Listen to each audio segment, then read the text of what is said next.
Next, I'd like to introduce our guest speaker today. Daniel T. Adams is here with us. He wrote this book right here. It is called Beyond the Gate.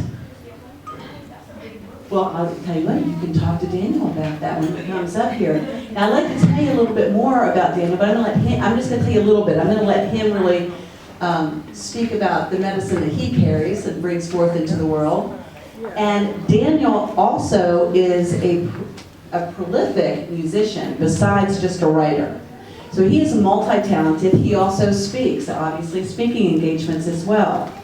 So he is here today to share his talents, his wisdom, and his own private pathway and journey, and some of the experiences and the wisdom that he's gained in overcoming those experiences to be the successful person that he is today. So please, a round of applause, and let's welcome Daniel.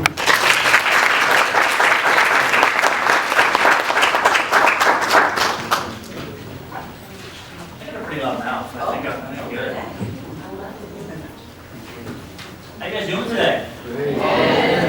First of all, I just want to thank you guys. It's an honor to be here. When Mike and Diana first offered this opportunity to me, I was like, tell me when and where, because I want to be there. And it's not because I have some type of profound wisdom and the meaning of life and all that jazz, but it's because when I heard the story of what they do with the Orange Duffel Bag Initiative, you guys inspire me. And the fact that I get to stand before you today is an honor for me. So first of all, thank you for that. A little bit about myself. I am Daniel T. Adams. I am a bass guitarist in a Christian rock band, True Witness. I am the author of Beyond the Gate, this is my novel here, as well as I recently started my own video production and design company. I am the husband of that beautiful woman back there.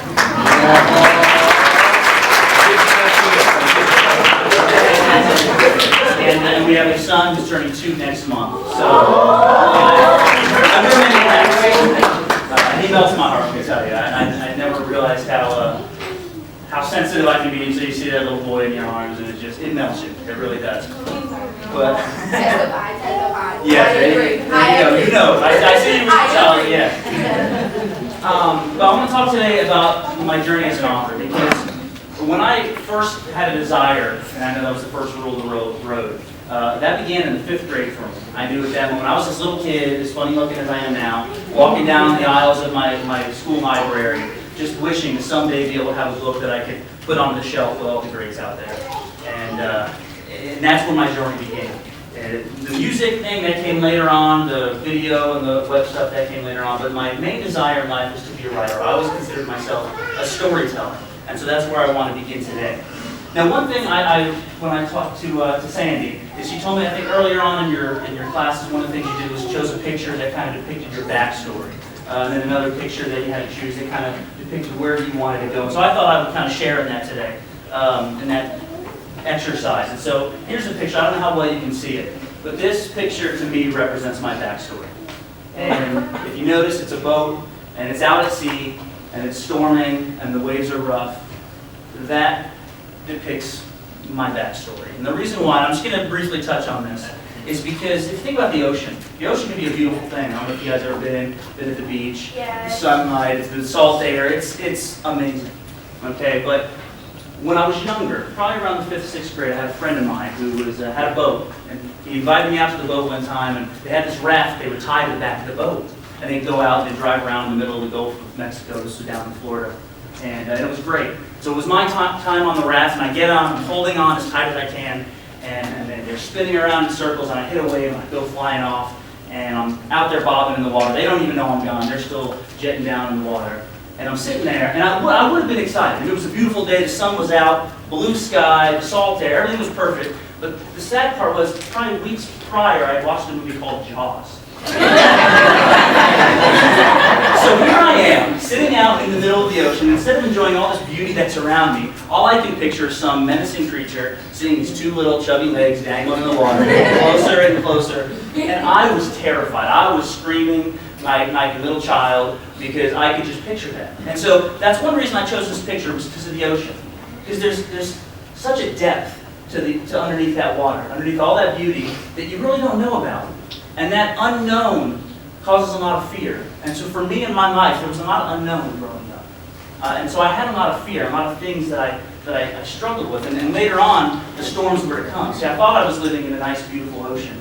And I really wasn't. Because it was probably years later, around the age of 17, when I looked at my life and I said, you know what, I'm tired of living in the fears. I'm tired of being this fake person. I'm tired of just being so, feeling like I don't have a purpose. And so for me, I said, God, I'm yours. And that was the decision I made in my life. And to me, it was a great decision. Because I really felt loved at that moment. But the people who were supposed to love me the most, and my parents, that wasn't okay with them. And at that moment, they said, you're gone. And I had no place to go, and I had some clothes in a garbage bag. And I didn't know what to do. And I can be honest with you when I tell you I was the most broken I'd ever been in my life. Because not only was that a hard thing to go through, I know we've all gone through things, but the thing that hurt me the most is I had emulated them my entire life. So when I looked in a mirror, that's what I saw, that I was. I was fake. I wasn't real. I wasn't genuine.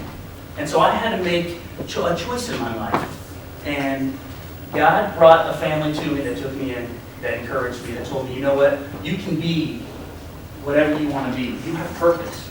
You were created for a reason. You're in love. Beyond whatever happened to you in the past, whatever you've done in the past, none of that matters. It doesn't matter about the backstory. What matters is what you're going to do from this point on. And so, at this point, I started thinking, well, maybe I can, be a writer.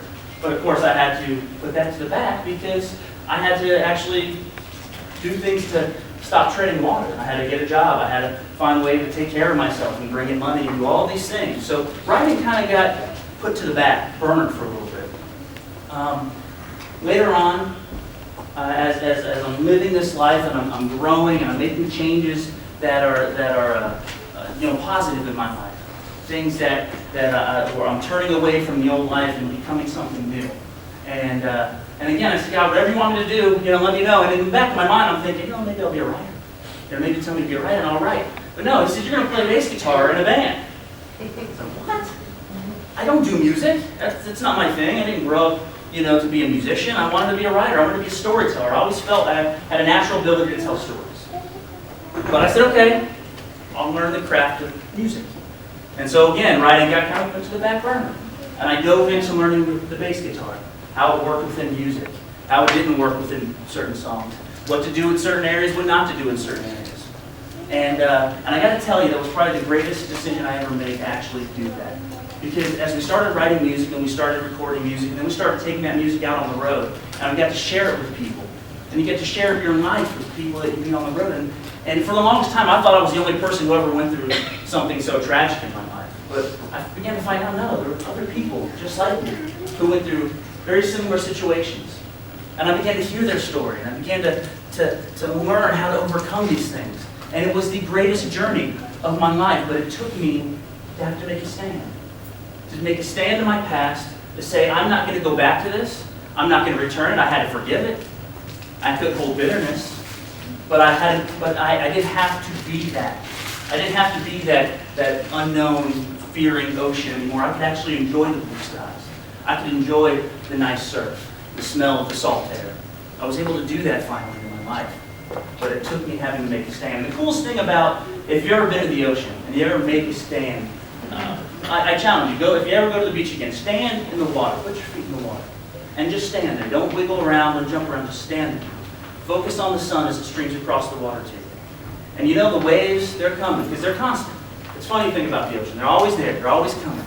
Just like life, waves are always happening. You can't stop that. You cannot stop the waves. You can choose to stand. There's a great book called Inside the Wind by an author named Christine Bowen. Right over there. And she says in the book, your stand is made in your heart, not on your feet. So you have to make that decision. I'm going to stand. And I'm not going to let anybody tell me I can't do it. I'm not going to let anybody tell me I'm not good enough. I'm just going to stand. And when you stand there, the funny thing about the waves, as they're trying to knock you over, guess what they're actually doing? They're moving all the sand on the ocean floor. And it's moving around your feet. And your feet are now becoming more firm in the sand. Your foundation is growing stronger. So the waves that actually are trying to knock you over are in fact making you stronger if you just make the choice to make a stand. To make a stand to all that stuff that's not good for you. to make a stand from all the people in your life who say, you're not good enough. It was the hardest thing I had to do in my life, but I can guarantee you it was the best choice of my life. Now, you're probably asking yourself, what about the writing? Well, didn't have time to write. I had music I was doing, we were recording, we were touring, and it, like I said, greatest journey of my life. But then one day, we're driving home from a show, it's probably 2, 3 in the morning. I got my headphones on in the back of a Ford Explorer with 6 other people, so it's not very comfortable. My knees and my back would tell you that. But I'm sitting back there, and all of a sudden, I hear God say, you always wanted to write, didn't you? I said, yeah. So look at all this time you have traveling back and forth. Look at all the things you've learned from being in this band. All the people you've met along the way, all the experiences you have lived. Now you have all this time. Start writing. And so I did. That moment, at 2 in the morning, I pulled out a pad, pulled out a pen, and I started writing what would become Beyond the Gate. Now it took me about 2.5 years to write that book. But I did it. And it wasn't an easy task. See, my ADD would always kick in. Every time I would try to write something earlier on in my life, I would always start an idea, and it's like, squirrel. Because another idea would always come along, and I'm excited about this one. I'll put this one to the side. And then I would start the next one, and I never finished anything. So I told this beautiful woman back there, I said, you're going to hold me accountable to this book, because I need to actually accomplish what I believe God gave me, an ability to tell stories, an ability to write, an ability to be creative. And so she did. Anytime I would come to her and say, I got this other idea, nope, finish writing. Yeah, you can tell me about the idea. And so I did. So 2.5 years later, Beyond the Gate was penned. Now, the next thing I want to share, this next picture, is kind of where I see myself, my future goal. Because I still have goals. Even though I have this book, I still have goals. I still have dreams and desires, just like all of you. No, I don't want to be a dog. But this is my outlook, my hope. This is Bosco. Everybody say hi to Bosco. Hi, Bosco. Oh. Bosco's 10 years old. He's a black lab. This little puppy cannot speak a word of English. Can't even utter one of the letters in our alphabet. But this puppy, God put into my life to teach me some of the greatest things that I would ever learn. About how to love people unconditionally. See, I grew up in a family that said, oh, I love you, but you have to do it my way. Oh, I love you, but you've got to follow my plan. See, Bosco taught me, whenever I walked into a room, I'm going to love you, and that's it. And I watched him do that with so many other people. Didn't matter what their past was. Didn't matter where they came from, what their situation, what their backstory. None of that mattered. He just loved. There was no favoritism. He didn't love one person greater than the next. There was no judgment. It was just love. Now, on August 26th of last year, Bosco passed away. I was the most broken I'd ever been. And I cried out to God. I said, why? He was healthy. He was young. Had a great life. No stress. Run to the house. He was nice enough to let us stay in his house. And then I said, why? And God said, because she's going to change. So I had to begin to look inward and say, okay, well, what changes do I need to make? Because that's the great thing about life. See, the waves keep coming and going. They don't stop. So life changes. And so we got to change. We got to adapt. We can't stay in the same place all the time. So you guys, you're here today, but you're not going to be here next week or next month or next year. You're going to change. You're going to grow. And that's what I learned. Bosco taught me some very incredible things. He taught me about validation. He taught me to seek the truth before I trust something.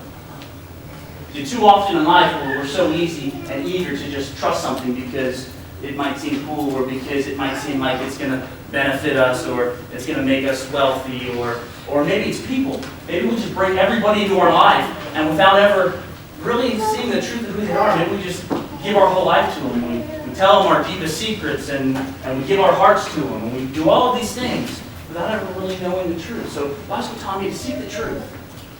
He taught me then, when you do that, you become empowered. Because you're no longer having to fight all these things that are bringing you down. Because you know what the truth is. And you can take account for your life when you do that. You can make a stand. You're like, you know what? I know what's going on. I know where to go from here. And what that does, that brings restoration. Brings restoration to your life. That was something I saw. I'm sure it's something, we went around this room today, I'm sure that's something we all saw, is to be restored. And it brings cleansing.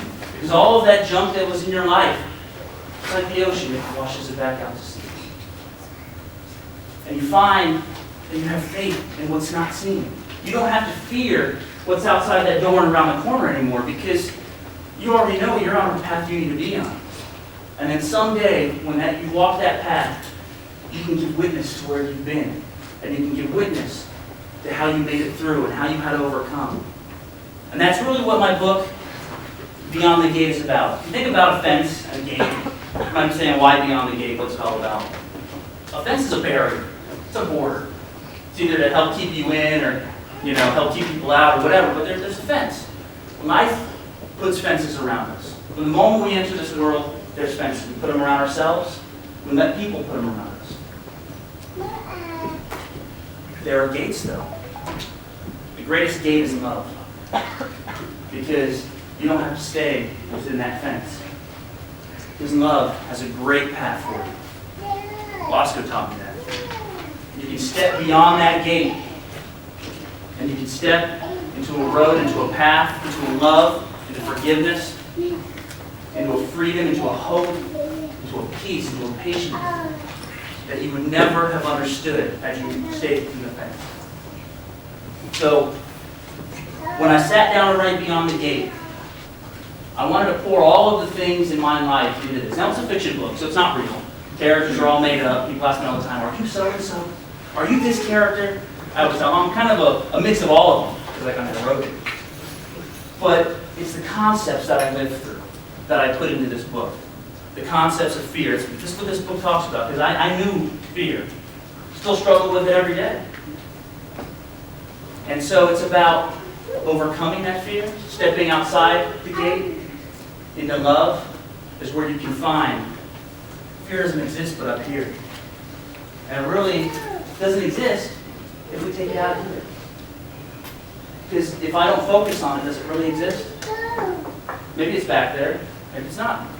It's like the ocean, the shark in the ocean. I'm in the 5th grade and I'm dangling there with my feet in the water. Is there something down there or is not? I don't know. See, I made it there, and so I got all scared. That's the incredible thing about fear. But you know what I learned? That my true goal in life was, after writing the book, that my true goal wasn't really to write a book. I enjoy doing it. I'm doing it some more. I've got another book I'm working on right now. But my true goal was not to write a book. My true goal was to be a book.